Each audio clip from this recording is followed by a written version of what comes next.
पति के गुजरने के बाद अनीता ने अपने पति की चिली चिकन की दुकान को संभाल रखा था। अपने पति के साथ रहते रहते उसने भी चिली चिकन बनाना सीख लिया था, इसलिए पति के मरने के बाद भी अनीता के ग्राहक कम नहीं हुए। वो वैसे ही चिली चिकन बनाकर ग्राहकों को बेचती, लेकिन इतने सारे ग्राहकों को देख अब अनीता के मन में लालच आने लगा। अरे, हमारे यहाँ का चिली चिकन खाने के लिए सुबह से शाम तक लोगों की भीड़ लगी रहती है। हाँ बहू, ये कारोबार मेरे बेटे का बनाया हुआ है और वो हमेशा यही कहता था कि भले ही लोगों को खुश करने में हमारा नुकसान क्यों ना हो जाए, लेकिन हमें हमेशा अपने ग्राहकों को खुश रखना चाहिए। माँ जी, आपका बेटा और उनकी बातें, जीवन बिताने के लिए ना पैसों की जरूरत होती है। सिर्फ खुशियों और मुस्कुराहट से जीवन नहीं चलता। हमें अगर जीवन में खुश रहना है तो थोड़े टेढ़े रास्ते भी अपनाने होते हैं, तभी हम गरीबी से बाहर निकल पाते हैं। माँ जी, मुझे तो जीवन में खूब पैसा कमाना है और हर ऐशो आराम पाना है। सिर्फ 50 रुपए चिली चिकन की प्लेट बेचकर कुछ नहीं होगा। अब हमें चिली चिकन के दाम बढ़ाने होंगे। माँ, लालच अच्छी बात नहीं है, बाबा हमेशा ये बात कहते थे।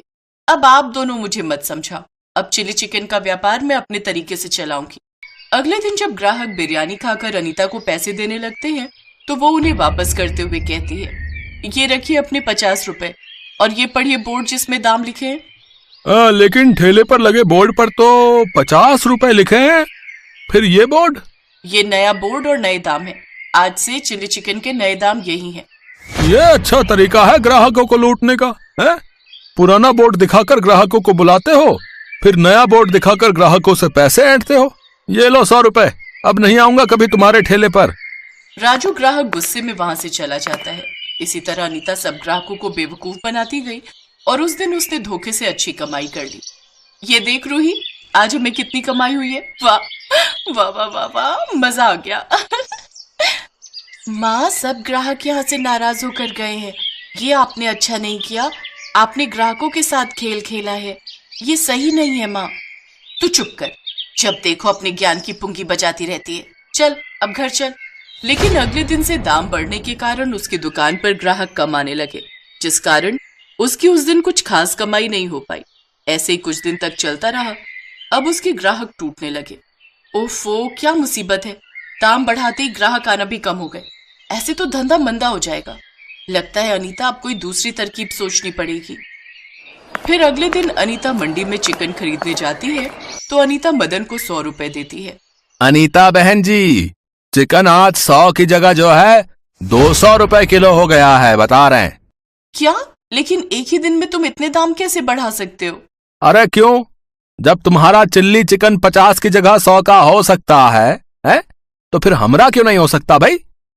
अरे तुम अकेले अकेले ही मुनाफा कमाओगी क्या, है? वैसे मेरे पास एक और तरकीब है। वो क्या? तुम चाहो तो जो है कमजोर बीमार मुर्गियां खरीद कर ले जा सकती हो। इनके दाम जो है कम है, सिर्फ 50 रुपए। हाँ, लेकिन इतनी कमजोर मुर्गियां देखकर तो ग्राहक चिली चिकन खाना ही छोड़ देंगे। अरे उसका भी इलाज है मेरे पास, ये स्प्रे। इसको तुम जब इन पर छिड़कोगी तो ये 3 गुना ज्यादा बढ़ जाएगी। हाँ, जिससे इनका आकार और वजन जो है ज्यादा हो जाएगा, साथ ही ये फ्रेश दिखेगी है, और तुम जो है अच्छी कमाई भी कर पाओगी। अनीता तो थी ही लालची, वो तो ऐसे ही किसी मौके की तलाश में थी। उसने झट से वो कमजोर मुर्गियां और वो स्प्रे खरीद लिया। साथ ही चिली चिकन बनाने के लिए बाजार जाकर सड़ी गली सब्जियां भी ले आई। फिर उस चिकन पर स्प्रे छिड़क दिया, जिससे उस चिकन का वजन काफी बढ़ गया और अनीता ने उसका चिली चिकन बनाया और फिर से 50 रुपए प्लेट बेचने लगी।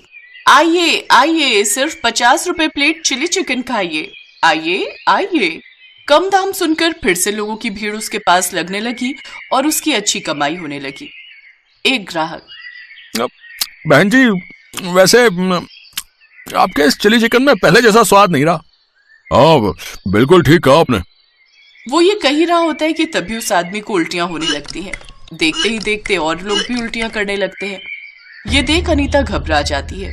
सब लोग जल्दी से डॉक्टर के पास जाते हैं, जहां डॉक्टर उनसे कहता है, देखिए, आप सबने कोई ऐसा केमिकल डाली हुई बेकार चीज खाई है जिससे आप सबको फूड पॉइजनिंग हो गई है, और यहां तक कि इस केमिकल से आप सबकी आंतों में सूजन भी आ गई है। वैसे ऐसा क्या खाया था आप सबने? हम सबने चिली चिकन खाया था साहब, तभी से हम सबकी तबीयत खराब रहने लगी है। इसका मतलब उस अनीता ने ही कुछ गड़बड़ की है। इसके बाद वो अनीता के ठेले पर हंगामा करने लगते हैं। अनीता को अब अपने किए पर बहुत पछतावा होता है और वो सबसे अपने किए की माफी मांगती है। मुझे माफ कर दीजिए, मैं आज के बाद ऐसा बिल्कुल भी नहीं करूंगी। मुझसे बहुत बड़ी गलती हो गई। हाँ, आप मेरी माँ को माफ कर दीजिए, उन्हें अपनी गलती का एहसास हो चुका है। इसीलिए मैं तुझे कहती थी बहू, लालच का घड़ा तो कभी नहीं भरता। लालच बहुत बुरी बला है। आप सब हमारी खातिर इसे माफ कर दीजिए। ये आज के बाद ऐसी गलती फिर कभी नहीं करेगी। बूढ़ी सास और रूही को देखते हुए सब उसे माफ कर देते हैं। उस दिन के बाद अनीता लालच नहीं करती और फिर से अपने पति की तरह ईमानदार तरीके से चिली चिकन बनाकर बेचने लगती है। किशन सोनपुर गांव में एक छोटा सा ढाबा चलाता था। इस काम में उसकी पत्नी कमला भी पूरा साथ देती थी। कमला और किशन दोनों मिलकर सुबह से शाम तक अपने ढाबे पर काम करते और जो पैसे बचते उनसे अगले दिन का सामान खरीदते और बाकी से घर का गुजारा करते। ऐसे ही दिन बीत रहे थे। गर्मियां आने वाली थी। गांव के पास जो और दूसरे बड़े ढाबे और होटल थे, उन सब ने अपने ढाबे और होटल में बढ़िया एयर कंडीशनर लगवा दिए थे ताकि गर्मियों में भी ग्राहकों की भीड़ लगी रहे। इस कारण अब किशन के ढाबे पर ग्राहकों ने आना बंद कर दिया।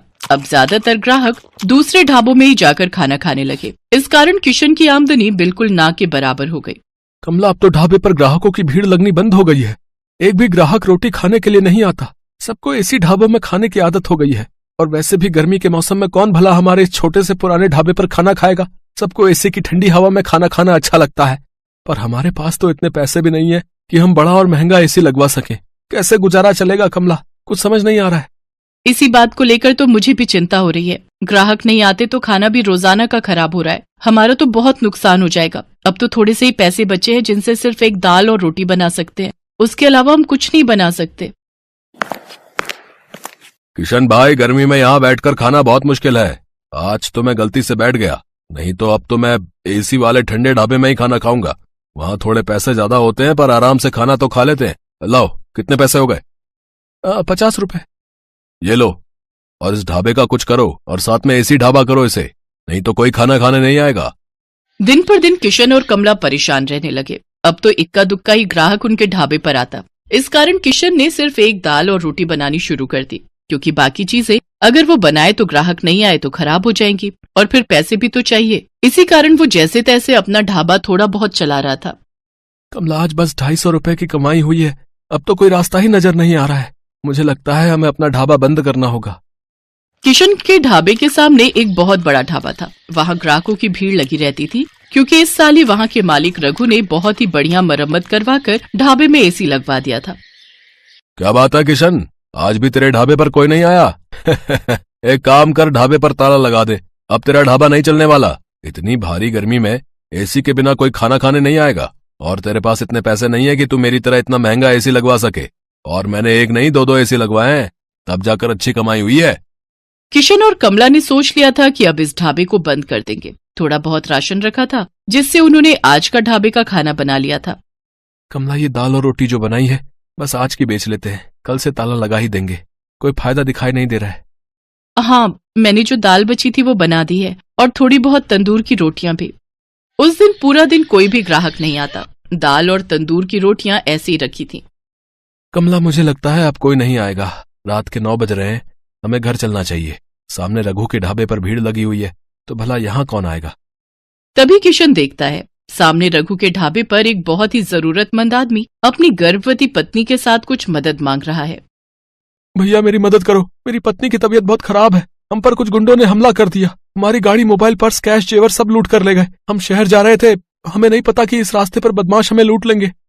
ओ भाई, ये कोई खैराती धर्मशाला नहीं है जो तुम्हें मुफ्त में यहाँ रोक लूं। चलो जाओ यहाँ से। पता नहीं कहाँ से आ जाते हैं, मुझे क्या पता। कोई चोर उचक्के लुटेरे हो तुम।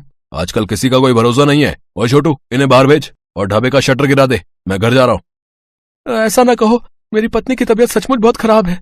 बस कुछ देर आराम करके हम चले जाएंगे। अरे अरे, सुनो तो भैया, भैया सुनो तो।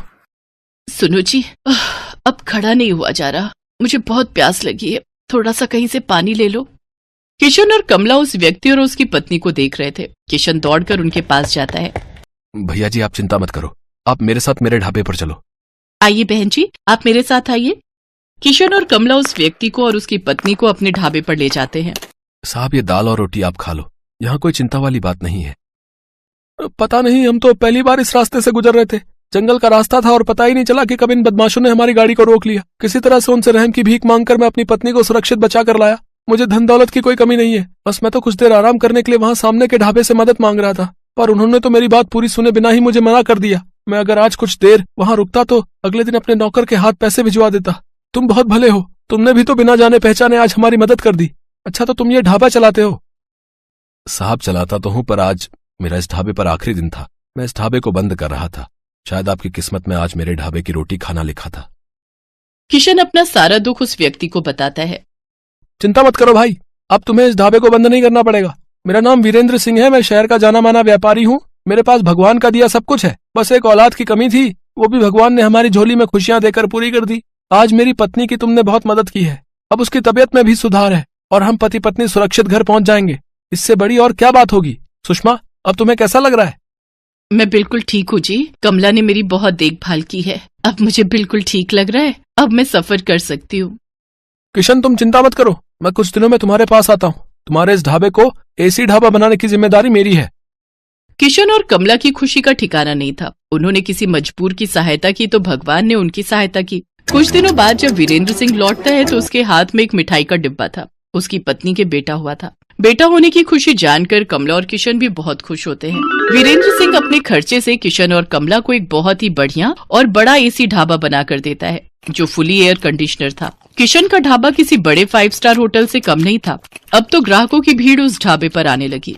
ढाबा देखने में बहुत सुंदर था। किशन ने गांव के और भी मजबूर लोगों को अपने ढाबे में नौकरी दी। किशन का ढाबा दिन के साथ साथ रात में भी खुला रहता था, ताकि हाईवे से आने जाने वाले लोगों को किसी भी बात की परेशानी न हो। गरीबों के लिए उस ढाबे पर मुफ्त खाना था। वीरेंद्र सिंह अपनी पत्नी के साथ अक्सर किशन के ढाबे पर आ जाता था। आज किशन के कारण ही वीरेंद्र सिंह का परिवार सकुशल था और वीरेंद्र सिंह ने भी किशन के लिए जो किया वो किसी बड़े उपकार से कम नहीं था। तभी तो कहते हैं कि भगवान अच्छों के साथ हमेशा अच्छा ही करते हैं, इसलिए हमें सदैव मजबूर लोगों की सहायता करनी चाहिए।